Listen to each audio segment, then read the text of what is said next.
Savage cool girl, Mashuma, Magolite.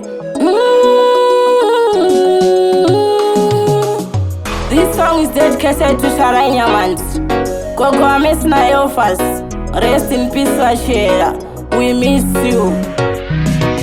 Kutonga kwenyu Mwari, takanya nyota zeiko isuasi, munotizurira pane moyo, vana vosara zango vaniyo.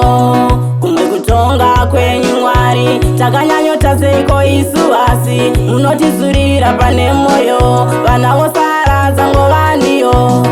Pamwene vangu makatora, ivo zvavo amai matura, babalasi vakungochema, makatora mai vasati vakura.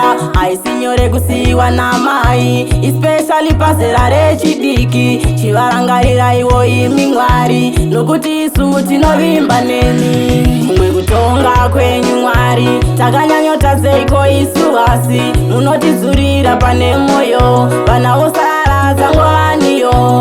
Kumwe kutonga kwenyu Mwari, takanya nyota zeiko isuasi, munotizurira pane moyo, vana vosara zango vaniyo.